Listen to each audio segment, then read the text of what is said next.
Assalamualaikum warahmatullahi wabarakatuh. Bismillahirrahmanirrahim. Alhamdulillahirabbil alamin wassalatu wassalamu ala asyrofil mursalin sayyidina Maulana Muhammadin wa ala alihi washabihi ajmain. Amma ba'du.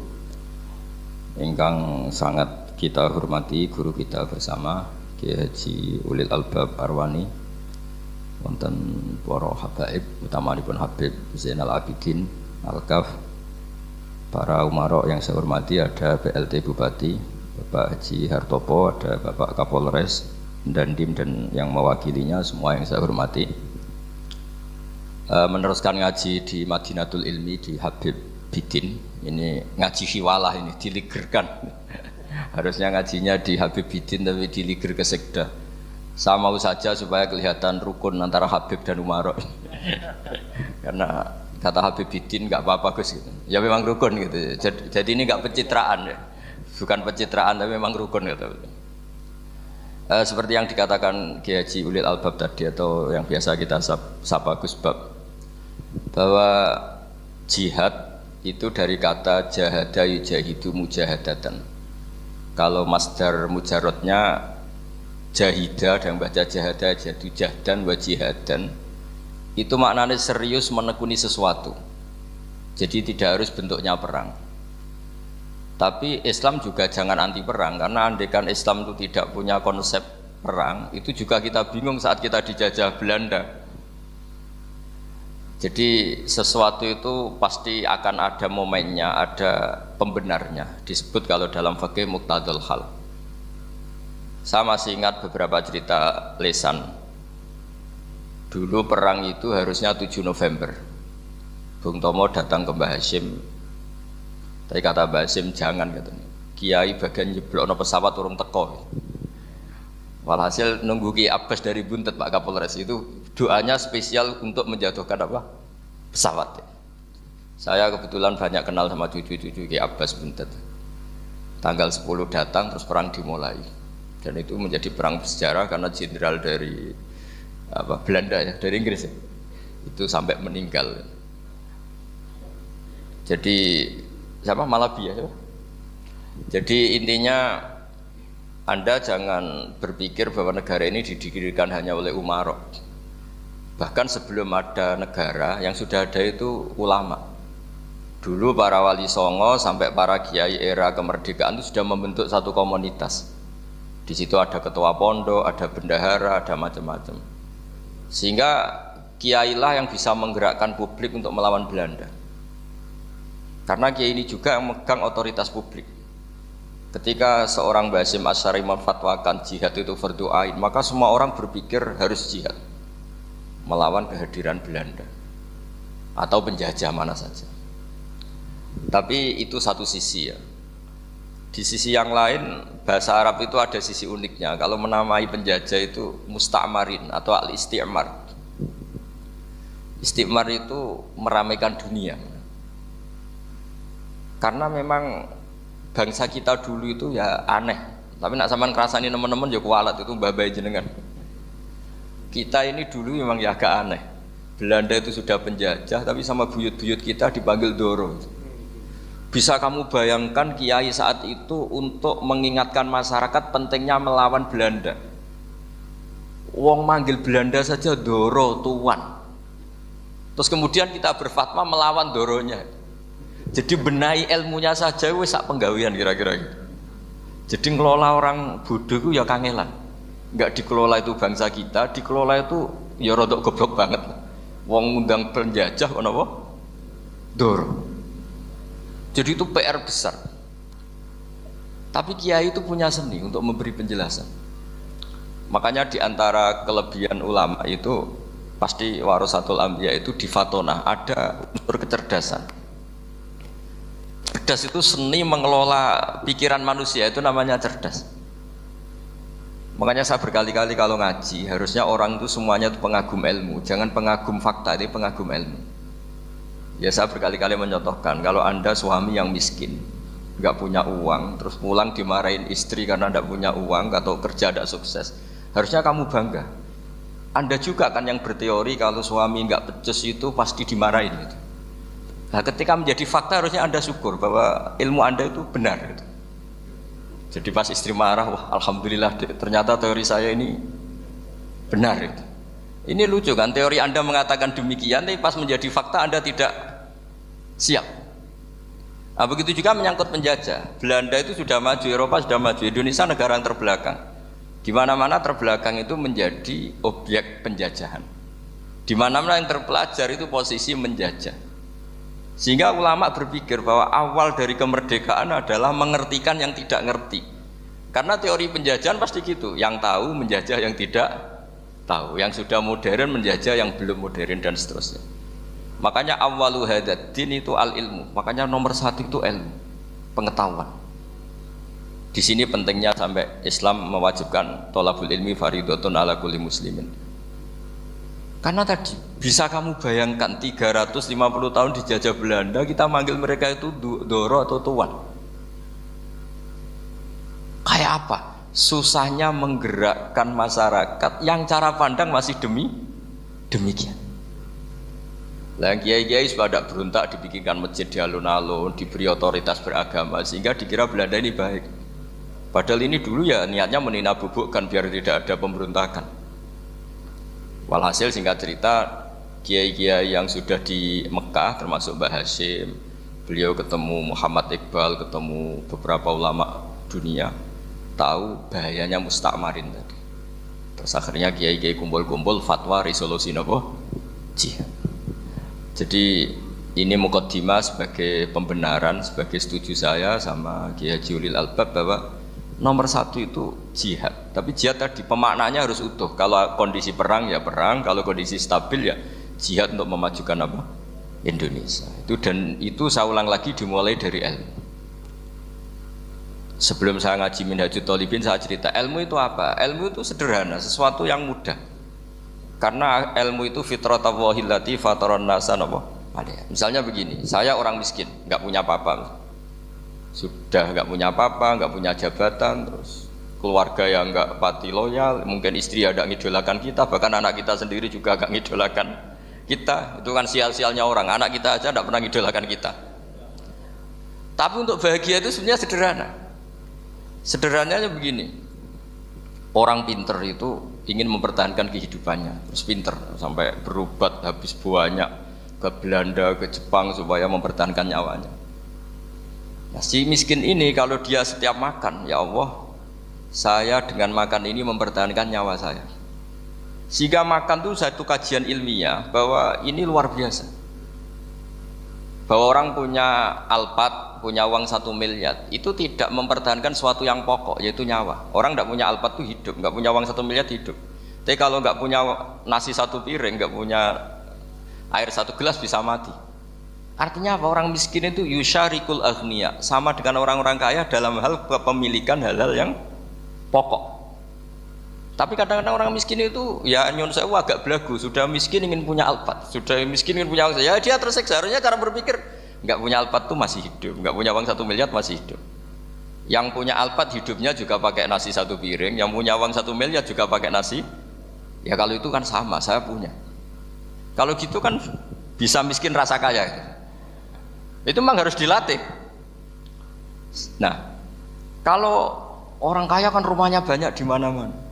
Memangnya kalau rumahnya banyak di mana-mana terus tidur di sini 1 jam, di rumah itu 1 jam, malah nggak bisa tidur kan? Tetap aja yang dipakai 1 kamar. Itu gunanya apa punya rumah banyak? Setidaknya zaman miskin itu dia berpikir gunanya apa punya rumah banyak yang dipakai ya hanya 1. Meskipun suatu saat kalau dia kaya juga berpikirnya agak rubah. Ya penting punya rumah banyak biar kemana-mana punya rumah, nggak apa-apa. Tapi sementara masih miskin jangan berpikir seperti itu. Nah yang menjadi miskin kacau kan sudah miskin berpikirnya gaya orang kaya, itu kecelakaan itu. Lah itu ilmu, maksud saya itu ilmu. Jika dulu Nabi ngajari orang miskin itu sederhana, ketemu orang miskin sama Nabi diajarkan. Nabi diantara ajarannya begini, ada seseorang man asbaha, orang yang setiap harinya mu'afan fi jasadi, dia sehat, aminan fi sirbi, negara dalam keadaan aman, tidak dalam ancaman, indahu qutu yaumi, dia hari itu punya makan, faka'an nama khizat lahu dunya bihadzafiriha, berarti dia sudah punya dunia dan isinya. Karena polanya sama. Buat presiden Amerika itu yang untuk mempertahankan nyawanya ya makan pokok dan minuman pokok, bukan jabatannya sebagai presiden atau punya uang triliunan. Orang paling kaya di Indonesia juga gitu, untuk mempertahankan hidupnya juga dengan makanan pokok. Dan itu orang miskin punya. Nah, kehidupan paling top itu apa? Ya kehidupan yang mempertahankan nyawa itu yang paling top, lainnya itu enggak. Karena mempertahankan nyawa ini super penting dan orang miskin bisa. Nah, saya berharap ilmu seperti inilah menjadikan dulu itu kuat ketika melawan Belanda. Kenapa kuat? Karena mereka gampang syukur. Barokahnya gampang syukur itu selesai dengan dirinya sendiri. Kalau bahasa intelektualnya itu, orang kalau sudah selesai dengan dirinya sendiri bisa berpikir memanfaati pada orang lain. Nah, dulu orang-orang miskin ketika era sahabat, termasuk era para ulama yang mendidik para umatnya, itu selesai dengan dirinya sendiri. Nah sekarang banyak orang miskin juga termasuk orang kaya, bahkan belum selesai dengan dirinya. Wah itu angel, ngajak jihad angel, karena dengan dirinya saja belum selesai. Maka masyhur itu kan ketika perang Tabuk ada orang datang, kira-kira kalau Indonesia pakai beras 4 kilo, ya Rasulullah yang 2 kilo tak kasihkan keluarga kami supaya bisa makan, yang 2 kilo tak kasihkan jenengan untuk biaya perang. Perang Tabuk itu perang tersulit, disebut perang Dhatil Usra. Sekarang hitung saja, ini coba dihitung, mungkin yang bagian kasir tahu. Kalau 2 kilo kali 3.000, umat Islam pas itu sekitar hampir 3.000 itu sudah 6.000 kilo. 6.000 kilo itu artinya apa? Orang miskin ketika perang membiayai dirinya sendiri, itu satu. Kedua, dengan mental memberi, orang ini tidak tamak. Barokahnya tidak tamak, tidak nyalahkan yang kaya. Efek dari itu apa ketika perang Tabuk? Sumbangan dari Sayyidina Utsman yang jumlahnya besar sekali, yaitu diantaranya 1.000 dinar. 1 dinar kira-kira 4,25 gram, berarti sekitar 4.000 gram. Itu bisa diberikan alat perang. Sumbangan dari Abu Bakar juga bisa dipakai beli kuda untuk perang. Nah bayangkan kalau kebutuhan orang miskin ini untuk makan itu nggak mau urun. Wah saya miskin, nggak perlu urun, nah saya miskin dipakai alasan terus. Maka jumlah 3.000 ini akan mengurangi anggaran untuk belanja peralatan perang, karena untuk konsumsi orang miskin. Udah gitu kadang mangane tanduk itu kan repot. Wes miskin mangane tanduk, nak antri mo kan ribet. Artinya apa? Perang ini tidak fokus karena ngurusi konsumsi untuk orang-orang miskin. Nah, dulu zaman Nabi orang miskin pun semuanya heroik. Mereka dibantu gak mau, inginnya bantu. Sampai dicibir sama orang munafik. Apa gunanya sedekah 2 kilo? Wong perang ini perang besar antar negara. Pas itu mau perang melawan Romawi. Sampai orang munafik bilang alladzina almizuna almuttawiina minal mu'minina fis sadaqati walladzina la yajiduna illa juhdahum faskharuna minhum. Orang-orang munafik digambarkan Allah orang-orang yang mencibir sedekah kecil. Wong untuk perang besar kok sedekahnya hanya 2 kilo. Tapi yang mahal bukan 2 kilonya. Kalau ada 1 juta orang miskin menyumbang negara 20.000, itu artinya apa? Kita punya rakyat yang inginnya hubungannya dengan negara memberi. Tapi coba kalau kita 2 juta rakyat yang inginnya dari negara mendapat, pegawainya demo ya. Nah ini ajarannya Nabi yang luar biasa. Dulu Nabi itu bisa mendidik orang miskin pun bermental memberi. Nah barokahnya bermental mandiri ini mereka selesai dengan dirinya sendiri. Coba kalau mereka tidak bawa makanan sendiri ketika perang, mungkin kuda yang untuk perang, terus mereka berpikir, bu ini saja disembelih supaya kita bisa makan. Ribet kan? Ngapain beli senjata yang mutakhir, makan saja nggak bisa. Tapi barokahnya mereka urun sendiri. Mereka selesai dengan dirinya sendiri. Ini hebatnya didikan Rasulullah Shallallahu Alaihi Wasallam. Lalu dulu Mbah Hashim dan kawan-kawan itu berhasil mendidik seperti itu. Santri yang miskin-miskin itu kalau ngaturi kiai duweni telo itu kayak no telo. Duwene wi yo dikakno wi. Jika kiai sing wis mapan-mapan, misalnya kados kula wonten kan mun setengah mapan. Ya akhirnya yo iso mangan wi. Jebule wi ku yo enak. Santri yo seneng mergo kiai ini seneng pancen wis suwi mangan pizza misalnya. Lah tapi nek sing melarat terus aku melarat kiai tak kei wi mosok doyan. Wis melarat medhit di alasan kan ribet kan. Ini yang perlu dihilangkan. Medhit kok berargumentasi. Tapi yang mahal itu bukan winya, mental memberi. Orang itu kalau mentalnya memberi itu berarti selesai dengan dirinya. Tapi kalau tidak bermental memberi pasti tamak. Dan tamak itu mesti menghakimi orang lain. Maka dalam kitab hikam diterangkan penyakit terberat itu tamak. Kenapa? Karena orang pikir itu tidak ada kata-kata kitab hikam, bukan kata saya. Yang ada itu tamak. Misalnya gini, saya kenal PLT Bupati Kudus. Tidak pernah saya bilang beliau kikir. Tapi sekali saya pernah ngajukan proposal tidak kesampaian. Wah, beliau medit. Jadi saya menvonis medit itu sebetulnya ya karena punya keinginan tidak kesampaian. Coba kalau ndak, gue medit orang serap penting. Misalnya anak-anak muda sama orang-orang cantik di Jakarta, pernah nggak kamu bilang itu sombong? Ndak kan? Setelah kamu bilang, Mbak aku ingin kenalan Mbak sampeyan, terus dia agak mau, baru kamu bilang sombong karena keinginan kamu ndak. Nah, bayangkan kalau orang bermental tomak, kayak apa bangsa ini?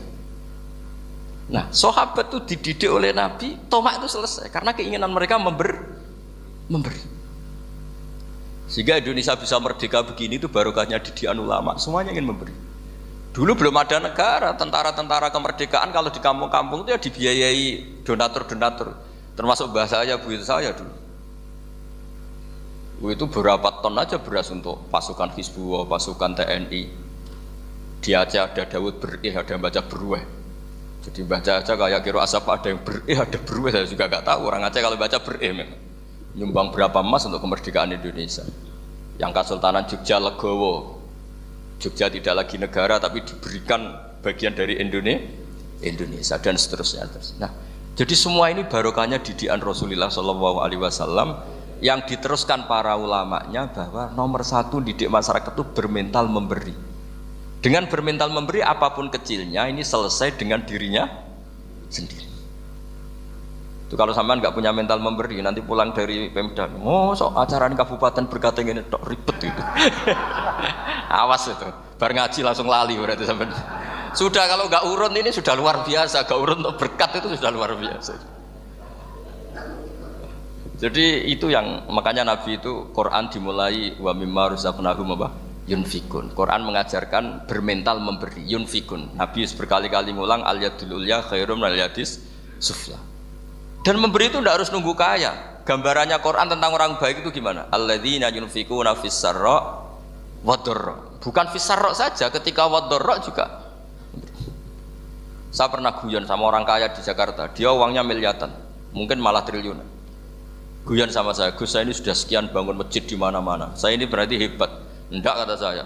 Enggak ada masjid agama tetap jalan kata. Karena di kampung-kampung sudah banyak masjid kata. Masih keren tukang becak kata. Kok bisa Gus? Sampai nyumbang masjid 1 miliar, itu masjid apa kata saya?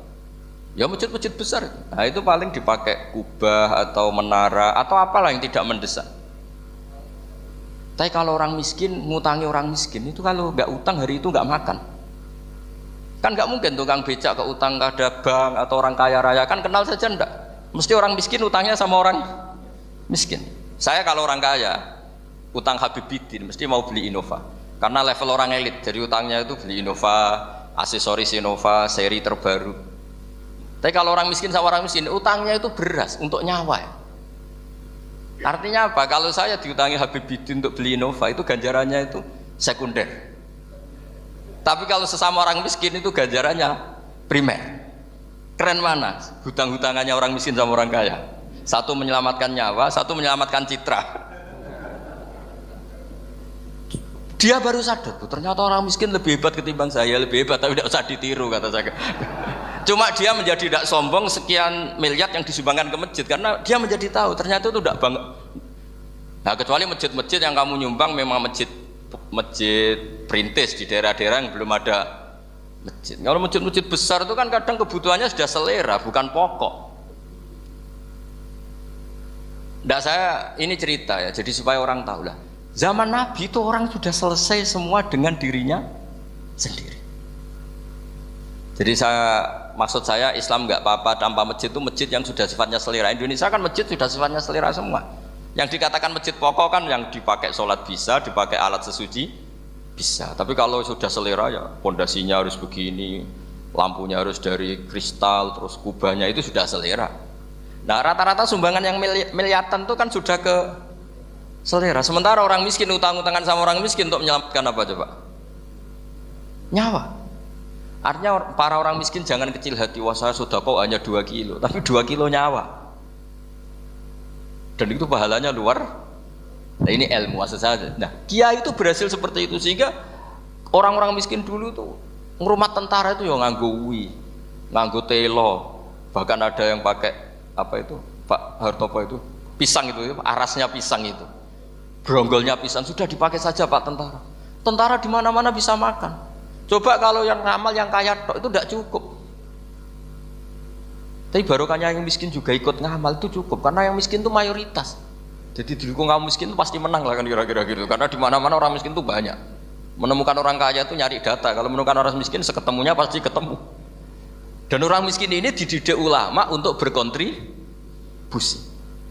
Sehingga banyak tentara yang ketika dicari Belanda pura-pura jadi petani. Ini juga yang menyelamatkan orang miskin. Nah, ulama dulu tuh orang paling sukses mensuasanakan seperti itu. Nah, itu yang diceritakan di perang Tabuk, mimpa di maka tayazihu qulubu fariqim minhum. Jadi perang Tabuk itu perang di antara yang paling diceritakan Allah berkali-kali apa? Ya Rasulullah tadi malam saya buruh dan ini dapat 2 sok ya kira-kira berapa kilo lah. Yang separuh untuk keluarga kami, yang separuh saya sumbangkan ke jenengan.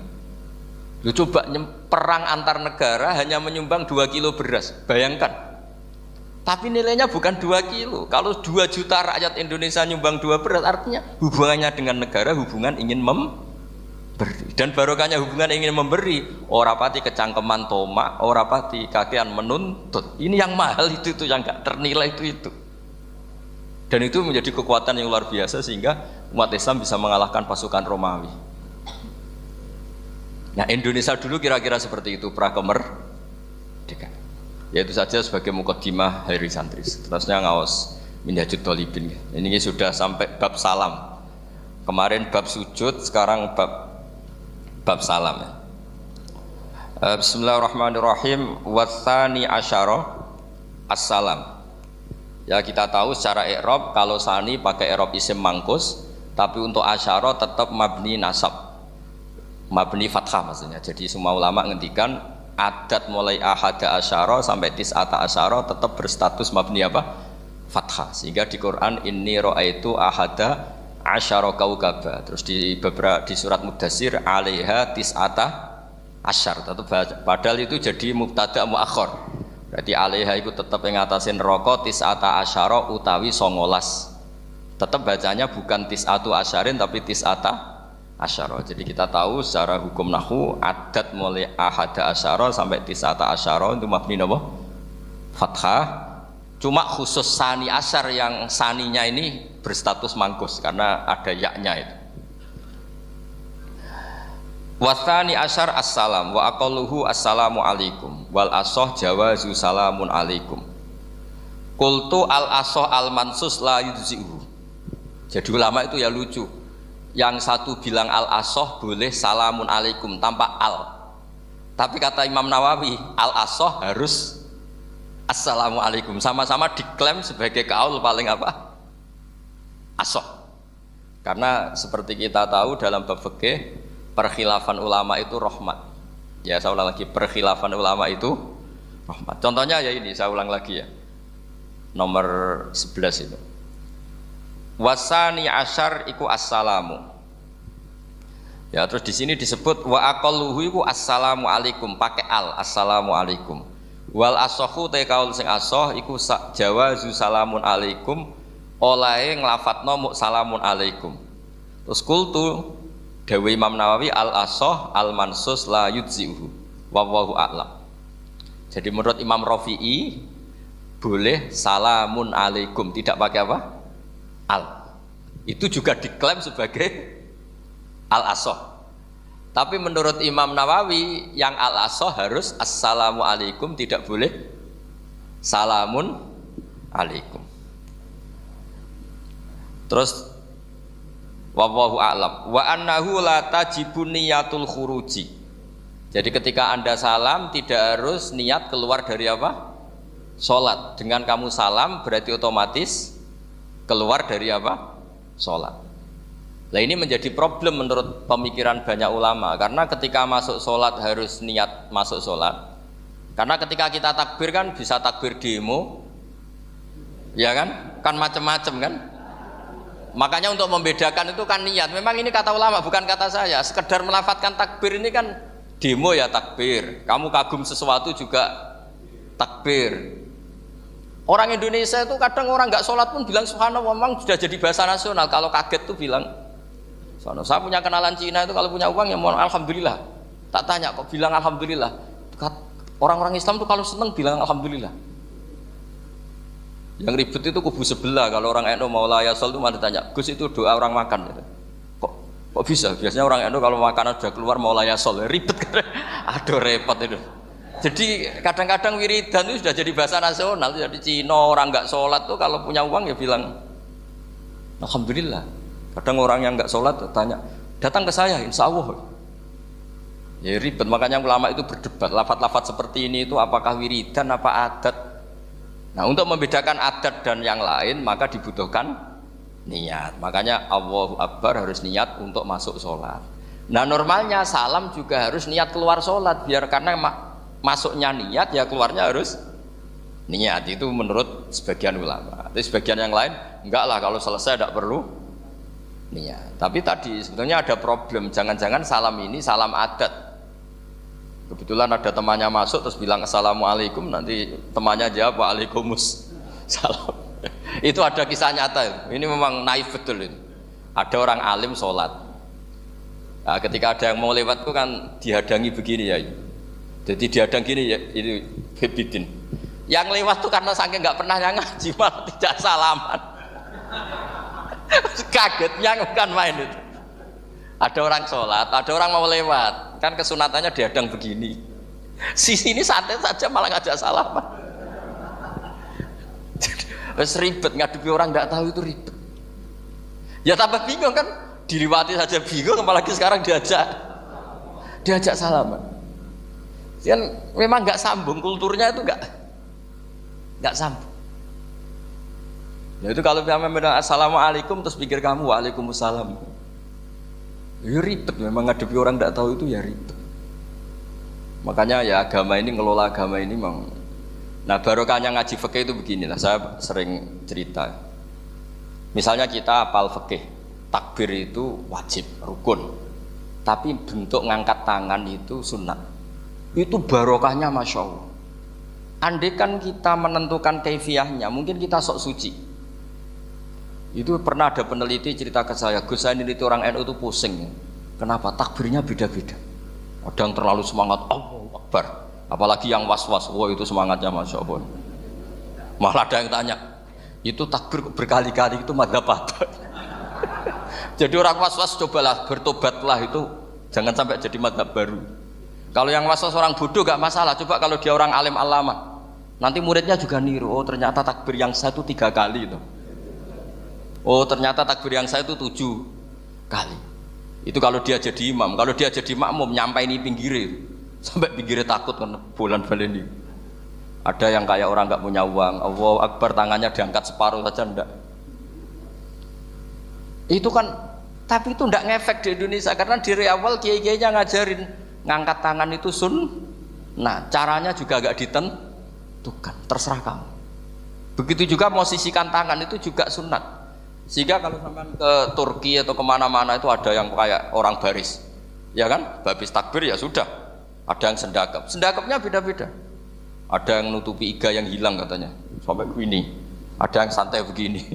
Oh pokoknya nggak jelas. Sehingga itu kalau di militer ini ada Pak Dandim itu juga bingung ini nggak protap ini kan. Tapi kalau di fikih itu memang kalau sekali nggak diwajibkan terserah masing-masing. Ada yang kayak orang baris, ada yang sendakep begini, katanya apa? Nutupi iganya yang hilang. Wadah yang sambil rasa-rasa, macam-macam. Tapi barokahnya ilmu fikih itu diputuskan memang dari awal tidak wajib. Yang wajib itu takbirnya.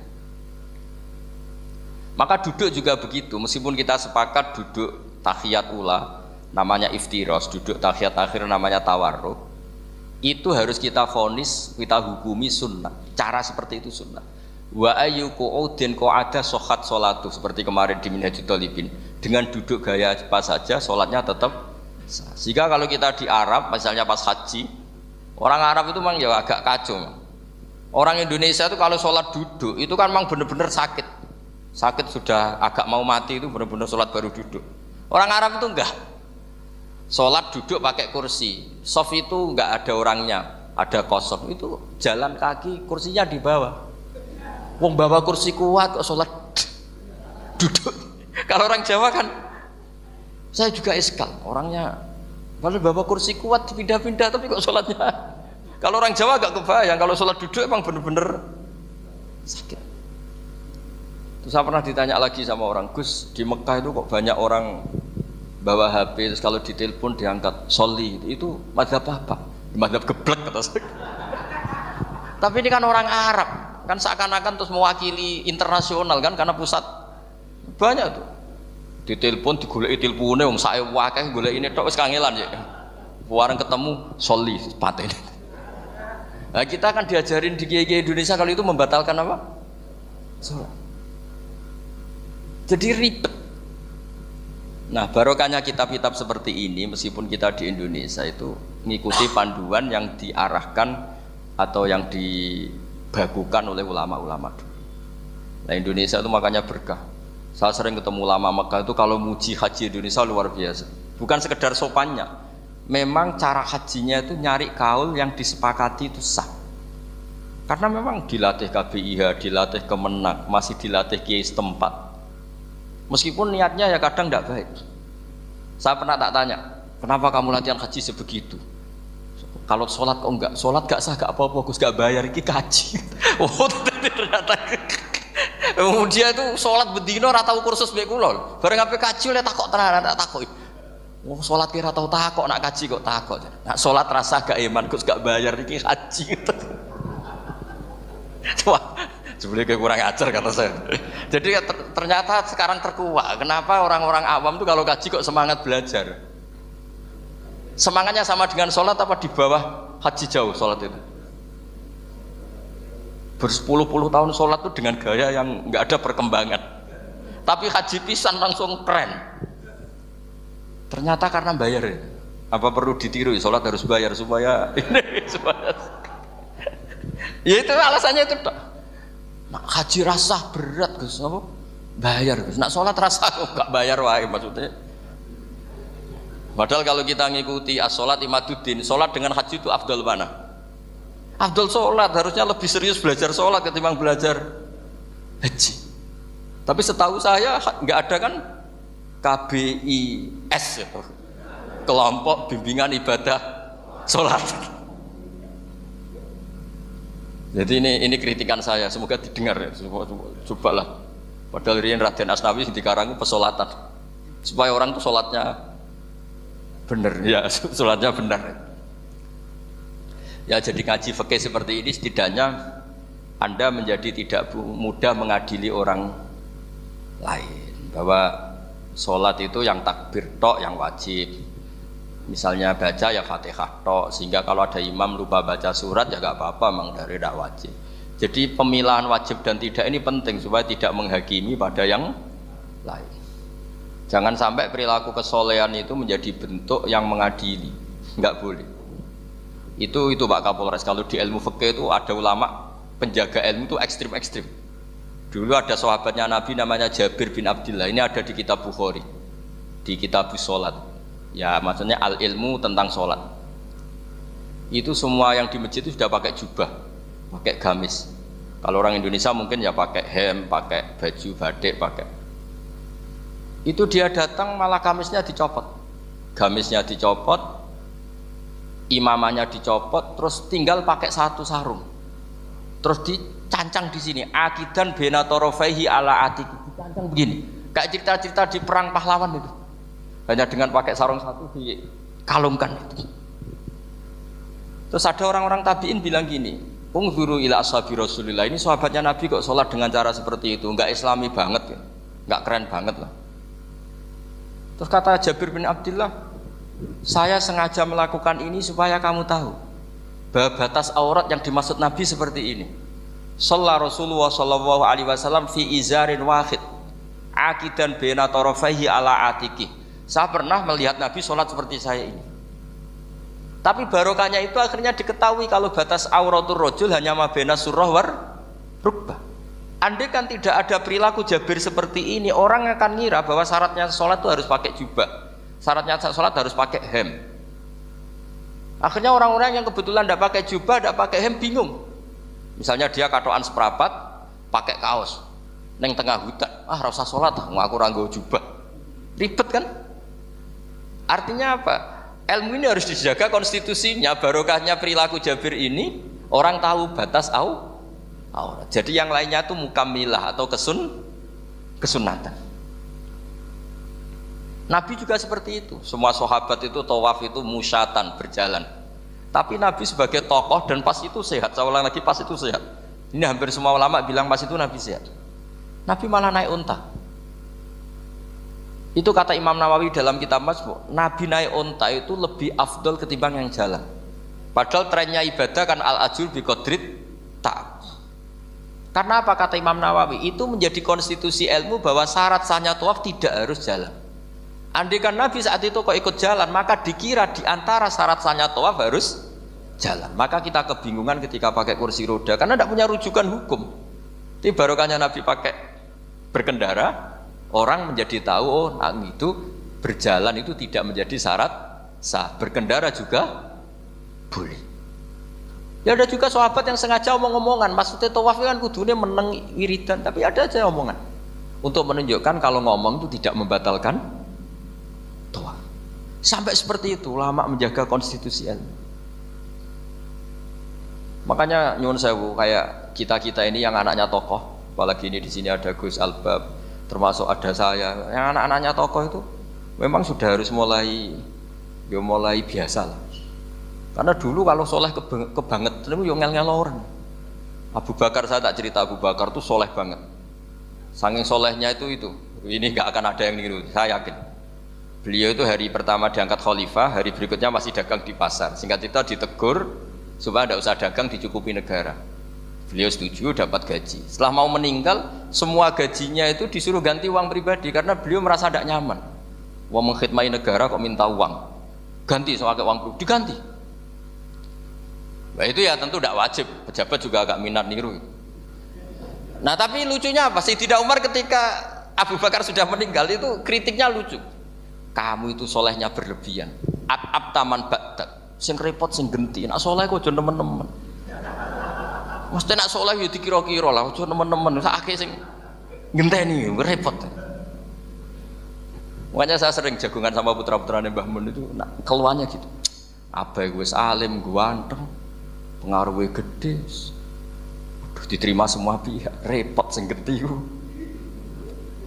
Mulane kula niku husnudzon ana kiai kok pas-pasan iku mesti wis iku dianggap strategi lah dengan cara seperti itu. Loh iya loh, kalau misalnya kita hanya Kapolres itu anak kita kan bisa Kapolda. Tapi kalau kita sudah Kapolri itu anaknya juga jadi Kapolda, belum kayak bapaknya kan. Jadi Kapolres belum kayak. Jadi kalau bapaknya hanya Kapolres kan anaknya masih gampang lah, nanti Kapolda sudah ngelangkai kan. Jadi kadang-kadang itu artinya ulama dulu itu hebat cara. Makanya kamu jangan kaya-kaya banget, jangan sukses-sukses banget, kasihan anak kamu nanti ini. Kasihan deh.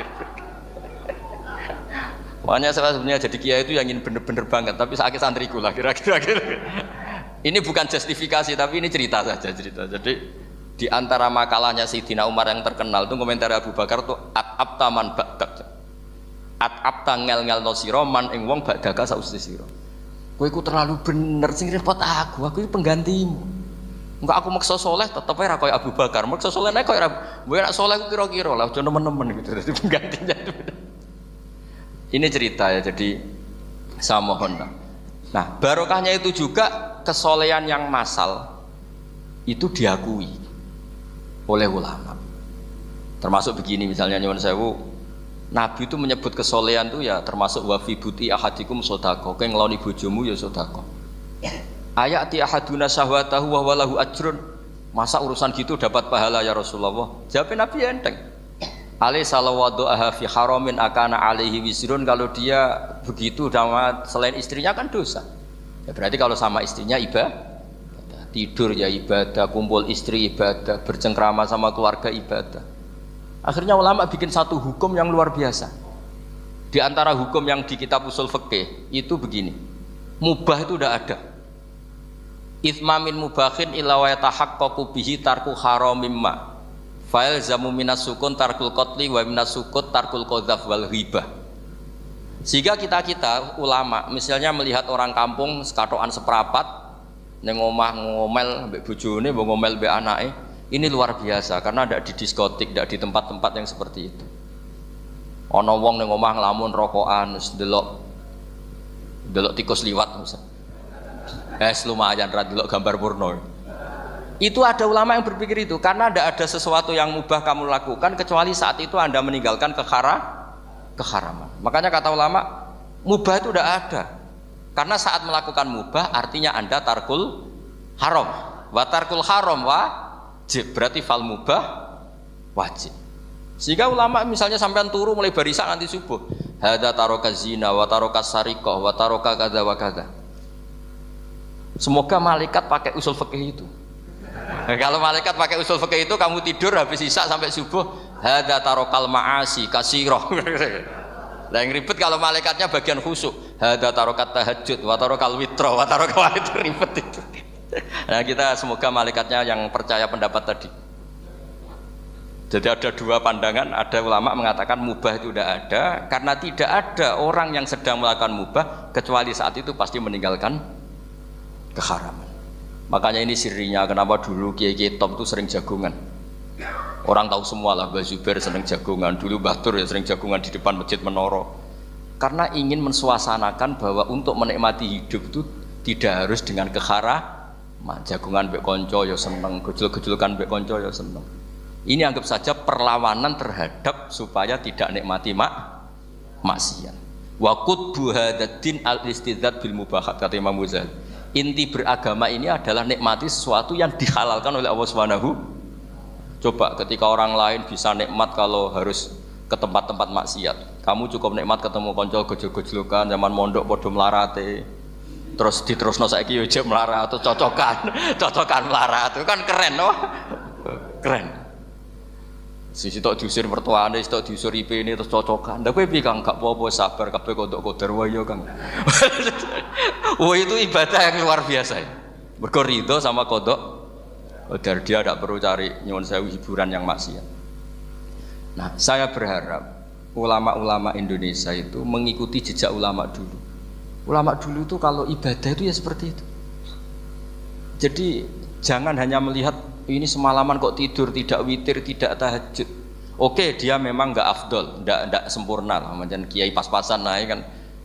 Tapi ya jangan lihat tarokal witro wa tarokat tahajud, tapi kamu juga harus lihat tarokal dahab ila nikla wa tarokat dahab ila mahalil mak. Siap, yo sekali-kali muji orang susahnya apa sih? Suudzon itu dikurangi lah, sekali-kali muji orang lah. Jadi kalau ada orang tidur, hadza tarokal maasi, alhamdulillah. Meskipun ya rada damu-amu sih tarokal maasi wa tarokat taat. Ya sudahlah enggak apa-apa lah, tapi lah di sini terus kualitas. Nah, dengan cara itu Anda bisa membaca Quran secara fasih, wa min ayatihi manamukum billaili wan nahar. Lu kenapa sekedar tidur kok dianggap wa min ayati? Di mana-mana ayat itu kan hal-hal yang luar. Ini tentang tidur saja kok dianggap ayat.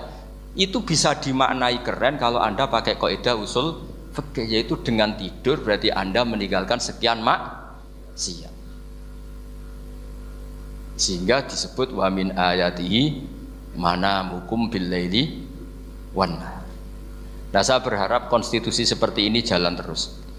Ya saya baca ya sampai salam selesai. Wa akmaluhu assalamu alaikum warahmatullahi marroten yaminan wasimalan.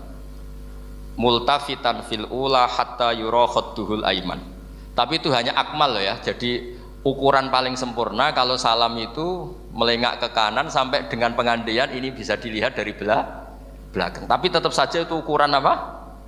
Akmal, tidak menjadi syarat sah. Jadi ya sampai melengak gini sampai kira-kira terlihat dari apa?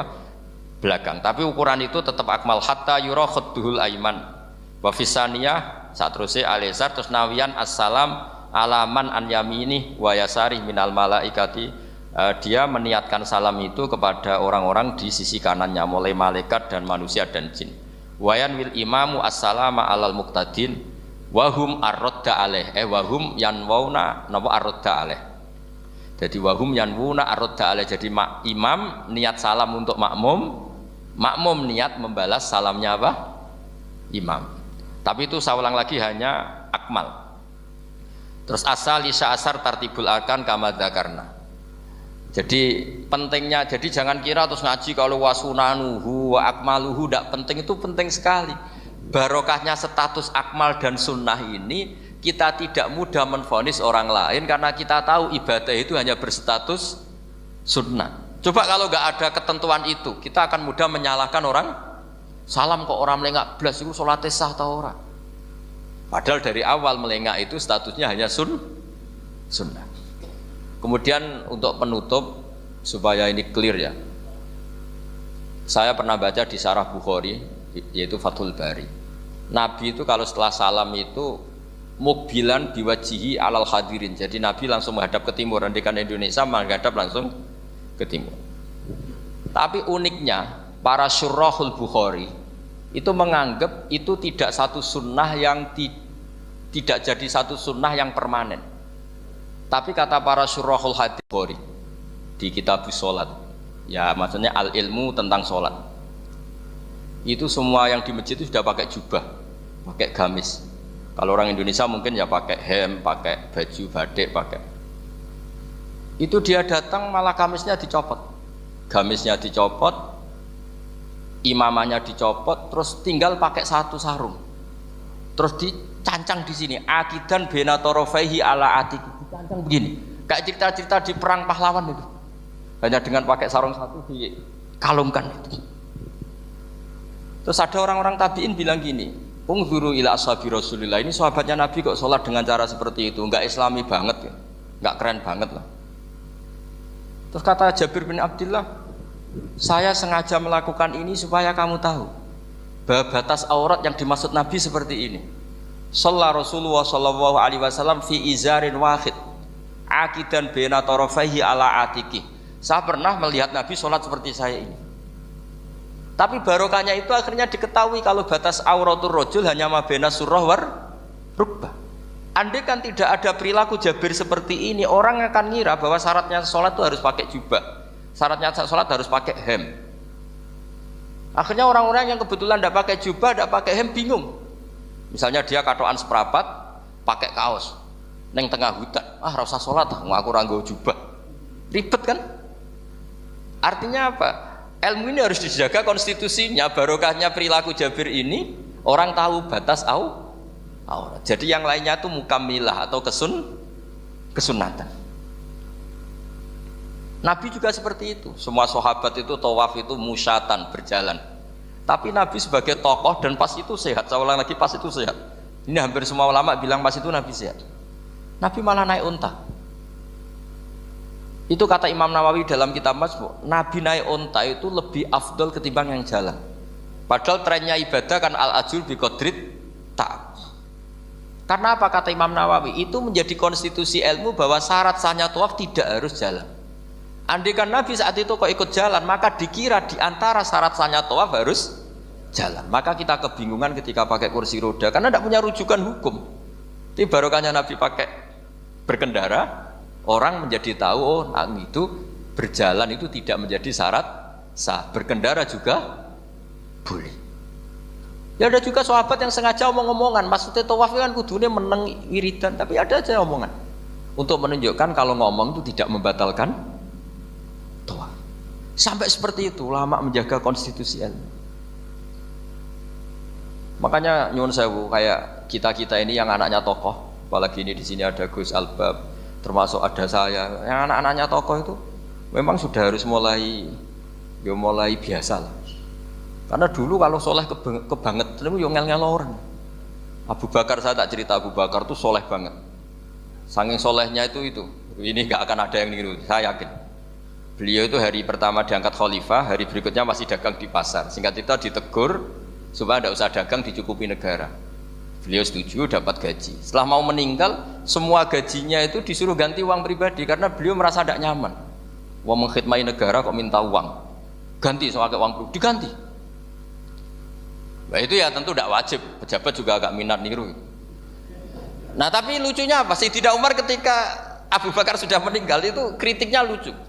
Kamu itu solehnya berlebihan. At taman bakdak. Sing repot sing genti. Nak soleh kok aja nemen-nemen. Mesti nak soleh ya dikira-kira lah, aja nemen-nemen. Sakake sing ngenteni repot. Makanya saya sering jagungan sama putra-putrane Mbah Mun itu keluarnya gitu. Abai wis alim, ganteng, pengaruhnya gede, diterima semua pihak, repot sing gede ku. Mulane kula niku husnudzon ana kiai kok pas-pasan iku mesti wis iku dianggap strategi lah dengan cara seperti itu. Loh iya loh, kalau misalnya kita hanya Kapolres itu anak kita kan bisa Kapolda. Tapi kalau kita sudah Kapolri itu anaknya juga jadi Kapolda, belum kayak bapaknya kan. Jadi Kapolres belum kayak. Jadi kalau bapaknya hanya Kapolres kan anaknya masih gampang lah, nanti Kapolda sudah ngelangkai kan. Jadi kadang-kadang itu artinya ulama dulu itu hebat cara. Makanya kamu jangan kaya-kaya banget, jangan sukses-sukses banget. Kasihan anak kamu nanti ini. Kasihan. Makanya saya sebenarnya jadi kiai itu yang ingin bener-bener banget, tapi sakit santriku lah kira-kira. Ini bukan justifikasi, tapi ini cerita saja cerita. Jadi di antara makalahnya Sayyidina Umar yang terkenal itu komentar Abu Bakar tuh at-abta man ba'dak. At-abta ngel-ngel no sira man ing wong ba'daka sausi sira. Kowe iku terlalu bener sing repot aku iki penggantimu. Enggak aku maksa soleh tetep ae ra koyo Abu Bakar. Maksa soleh nek koyo kowe nek soleh ku kira-kira lah aja nemen-nemen gitu. Dadi penggantinya. Ini cerita ya, jadi saya mohon. Nah, barokahnya itu juga kesolehan yang massal itu diakui oleh ulama. Termasuk begini misalnya nyuwun sewu, Nabi itu menyebut kesolehan itu ya termasuk wa fi buti ahadikum sedekah. Kowe ngeloni bojomu ya sedekah. Ayati ahaduna syahwatahu wa walahu ajrun. Masa urusan gitu dapat pahala ya Rasulullah? Jawab Nabi enteng. Ali salawatu aha fi haramin akana alaihi wisrun, kalau dia begitu sama selain istrinya kan dosa. Ya berarti kalau sama istrinya ibadah, tidur ya ibadah, kumpul istri ibadah, bercengkrama sama keluarga ibadah. Akhirnya ulama bikin satu hukum yang luar biasa. Di antara hukum yang di kitab usul fikih itu begini. Mubah itu udah ada. Itsmamin mubahin illa wa yatahaqqaqu bihi tarku haramim ma. Fa'il zamu minas sukun tarkul qatli wa minas sukut tarkul qadzaf wal ghibah. Sehingga kita ulama misalnya melihat orang kampung sekatokan seprapat ning omah ngomel mbek bojone, mbok ngomel mbek anake, ini luar biasa karena ndak di diskotik, ndak di tempat-tempat yang seperti itu. Ana wong ning omah nglamun rokokan wis delok tikus liwat misal. Lumayan ra delok gambar porno. Itu ada ulama yang berpikir itu karena tidak ada sesuatu yang mubah kamu lakukan kecuali saat itu Anda meninggalkan keharaman. Makanya kata ulama mubah itu tidak ada karena saat melakukan mubah artinya Anda tarkul haram. Wa tarkul haram wajib, berarti fal mubah wajib. Sehingga ulama misalnya sampean turu mulai barisan nanti subuh, hadza taraka zina wa taraka sariqah wa taraka kadza wa kadza. Semoga malaikat pakai usul fikih itu. Nah, kalau malaikat pakai usul fikih itu kamu tidur habis isya sampai subuh hadza tarokal ma'asi kasirah. Lah yang ribet kalau malaikatnya bagian khusyuk hadza tarokat tahajud wa tarokal witra wa tarokal itu ribet itu. Nah kita semoga malaikatnya yang percaya pendapat tadi. Jadi ada dua pandangan, ada ulama mengatakan mubah itu tidak ada karena tidak ada orang yang sedang melakukan mubah kecuali saat itu pasti meninggalkan keharaman. Makanya ini sirinya kenapa dulu kiai-kiai top itu sering jagungan. Orang tahu semua lah, Mbah Zubair sering jagungan, dulu Mbah Tur ya sering jagungan di depan Masjid Menoro. Karena ingin mensuasanakan bahwa untuk menikmati hidup itu tidak harus dengan keharaman. Jagungan mbek konco ya seneng, gejul-gejulkan mbek konco ya seneng. Ini anggap saja perlawanan terhadap supaya tidak nikmati maksiat. Wa qutbu hadzal al-istidzad bil mubahat kata Imam Ghazali. Inti beragama ini adalah nikmati sesuatu yang dihalalkan oleh Allah Subhanahu. Coba ketika orang lain bisa nikmat kalau harus ke tempat-tempat maksiat, kamu cukup nikmat ketemu konco gejol-gejolokan zaman mondok podo melarate, terus diterusno saiki yo jek melarat atau cocokan melarat itu kan keren loh. Keren. Sisi tok diusir mertuane, sisi tok diusir IP-ne terus cocokan. Ndak kowe piye Kang, gak apa-apa sabar kabeh kodok-kodar wae yo Kang. Wah itu ibadah yang luar biasa. Mergo ridho sama kodok. Kodar dia tidak perlu cari nyuwun sewu hiburan yang maksiat. Nah, saya berharap ulama-ulama Indonesia itu mengikuti jejak ulama dulu. Ulama dulu itu kalau ibadah itu ya seperti itu. Jadi jangan hanya melihat ini semalaman kok tidur, tidak witir, tidak tahajud. Oke, dia memang enggak afdol, enggak sempurna lah, macam kiai pas-pasan naik kan. Tapi ya jangan lihat tarokal witro wa tarokat tahajud, tapi kamu juga harus lihat tarokal dahab ila nikla wa tarokat dahab ila mahalil mak. Siapa yo sekali-kali muji orang susahnya apa sih? Suudzon itu dikurangi lah, sekali-kali muji orang lah. Jadi kalau ada orang tidur hada tarokal maasi, alhamdulillah. Meskipun ya rada damu-amu sih tarokal maasi wa tarokat toat, ya sudah lah gak apa-apa lah. Tapi lah di sini terus kualitas. Nah, dengan cara itu Anda bisa membaca Quran secara fasih. Wa min ayatihi manamukum billaili wan nahar. Lu kenapa sekedar tidur kok dianggap wa min ayatihi? Di mana-mana ayat itu kan hal-hal yang luar. Ini tentang tidur saja kok dianggap ayat. Itu bisa dimaknai keren kalau Anda pakai kaidah usul fikih, yaitu dengan tidur berarti Anda meninggalkan sekian maksiat. Sehingga disebut wa min ayatihi manamukum billaili wan nahar. Nah, saya berharap konstitusi seperti ini jalan terus. Ya saya baca ya sampai salam selesai. Wa akmaluhu assalamu alaikum wa rahmatullah marroten yaminan wa shimalan. Multafitan fil ula hatta yura khadduhul aiman. Tapi itu hanya akmal ya. Jadi ukuran paling sempurna kalau salam itu melengak ke kanan sampai dengan pengandaian ini bisa dilihat dari belakang. Tapi tetap saja itu ukuran apa? Akmal, tidak menjadi syarat sah. Jadi ya sampai melengak gini sampai kira-kira terlihat dari apa? Belakang. Tapi ukuran itu tetap akmal hatta yura khadduhul aiman. Wa fisaniyah satruse alisar terus nawian assalam alaman an yamini wa yasari minal malaikati. Dia meniatkan salam itu kepada orang-orang di sisi kanannya mulai malaikat dan manusia dan jin. Wayan wil imamu assalama alal muqtadin wahum arrodda alaih wahum yanwauna napa arrodda alaih. Jadi wahum yanwuna arrodda alaih. Jadi imam niat salam untuk makmum, makmum niat membalas salamnya apa? Imam. Tapi itu saya ulang lagi hanya akmal. Terus asal isya asar tartibul arkan kama dzakarna. Jadi pentingnya, jadi jangan kira terus ngaji kalau wasunanuhu wa akmaluhu tidak penting, itu penting sekali. Barokahnya status akmal dan sunnah ini kita tidak mudah menvonis orang lain karena kita tahu ibadah itu hanya berstatus sunnah. Coba kalau nggak ada ketentuan itu, kita akan mudah menyalahkan orang. Salam kok orang melengak blas itu sholatnya sah atau orang? Padahal dari awal melengak itu statusnya hanya sunnah. Kemudian untuk penutup supaya ini clear ya, saya pernah baca di Syarah Bukhari yaitu Fathul Bari. Nabi itu kalau setelah salam itu mukbilan biwajihi alal hadirin. Jadi Nabi langsung menghadap ke timur. Andikan Indonesia menghadap langsung ke timur. Tapi uniknya para syurahul Bukhari itu menganggap itu tidak satu sunnah yang tidak jadi satu sunnah yang permanen. Tapi kata para syurahul hadis, siapapun boleh melakukan gerakan yang bisa memaklumatkan kalau sholat itu selesai. Saya ulang lagi ya, jadi Nabi menghadap ke timur kalau di konteks Indonesia itu sebagai bentuk maklumat, ini loh sholat saya sudah.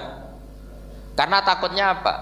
Orang yang dari jarak 2 kilo 3 kilo ingin makmum sama Nabi, andai kan Nabi tidak menghadap ke timur, tetap posisi seperti sholat menghadap ke kiblat, maka orang dari luar mengira Nabi fi sholatin.